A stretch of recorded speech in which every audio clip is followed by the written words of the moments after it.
So the month of September has come and gone, and with it we've got a whole bunch of films that I all reviewed for you here on the channel. However, as always, there were a couple of reviews that slipped through the cracks, and I unfortunately did not have the time to do full reviews on them, but that's what the recap is for. So welcome to the September recap, where we're going to be going over all the movies that I didn't review in the month of September. This month we only have two, but it's still a pretty interesting video, pretty interesting films nonetheless. So let's dive into it. So I'll start off with Hustlers. Now Hustlers actually had quite a lot of anticipation going into it due to the fact that it had a lot of festival buzz, which really surprised me. This movie debuted at TIFF, and there was a lot of actual good word coming out about Hustlers, which really surprised me. As based on the trailer, this looked like a very surface level comedy. Now, Hustlers I don't think is quite as good as the festival pundits were putting it. Now, I feel like that was just due to festival hype. There were people on the hype train at the time. It's understandable why, but I don't really feel like the movie is particularly outstanding in any way. Well, I feel like performance-wise, this movie is very strong. J-Lo is great in this movie. I wouldn't say she's Oscar-worthy in this movie, like some people are saying, but still good nonetheless. And Constance Wu, who I actually think is more impressive in this film, was also very good. I think performances across the board were really good. Also, this film, what really surprised me about it was it actually had a lot more beneath the surface than I was expecting. Like I said, I thought this was going to be a very surface-level comedy. It's not really that. It's not really surface level, and quite frankly, I wouldn't describe this movie as a comedy. I think that this film is a lot more of a drama that's a lot deeper than what I was expecting. There's a lot more deeper themes going on here, and like I said, the movie's not really funny. Like, there are a lot of good funny lines in it, but there's not particularly anything outstanding comedy-wise that would make me describe this as a comedy itself. This is a lot more of a drama film, and I actually really like that. I really appreciated that about this film.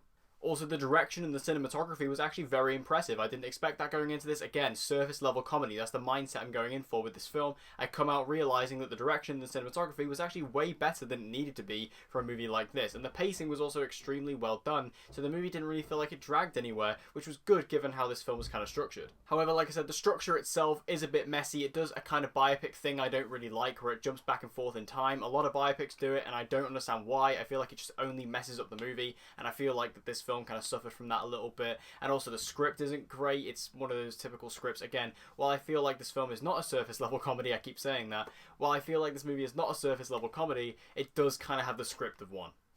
Also, going back to the structure, the second act of this film is very, very repetitive, I found. There's a particular kind of thing that the movie does, no spoilers of course, there's a certain thing that the movie does that kind of maybe just sit back and go like, yeah, can we get past this? Because it was kind of doing the same thing for like 20 minutes, and I thought like, this is getting boring now. It's fine, I get it, I get the point, but can we just move past this? I got it, message read.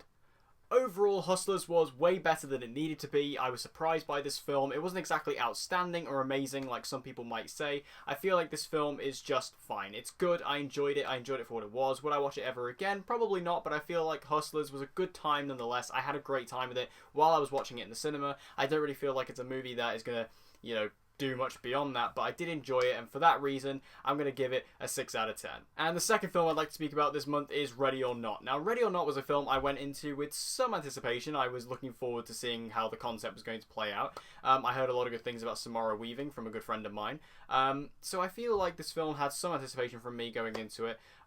Overall, while the film isn't particularly good, it is enjoyable. I had a decent time with it. I feel like the film is very much playing off of its concept, and I like the fact that this film really committed to its concept. The idea that, this ancient family who, if you pull the wrong card, you have to play a deadly game of Ready or Not. I was kind of expecting them to end this movie in kind of a really unsatisfying place, but it actually doesn't end like I was expecting it to. The movie actually has more balls than that, and the movie actually committed to the wacky concept that this film brings to the table, and I like that. I respect the movie for that. I was expecting it to go in a completely different direction, but thankfully the movie actually stuck to its guns, and I was happy about that. Also, Samara Weaving, I've never seen her before, but I was really impressed with her performance here. Again, she's kind of that, it's kind of a typical slasher performance, but a one that actually works really well for this type of film, so I appreciated her levity that she brought to it.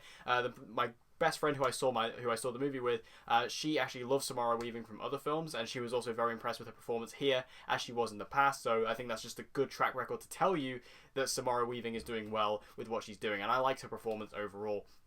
I just feel like the movie, while it is good with its concept and the performances are good, I just don't particularly like anything else from the film. Nothing else particularly stood out. The camera work wasn't particularly great. The editing was pretty terrible at some times. I feel like that the cinematography wasn't particularly outstanding or good in any way. I just feel like this film had a really strong concept, and a concept that it did commit to, and good performances to go along with it. that it is able to carry the movie over its other things, and I think you can really see the problems in this film.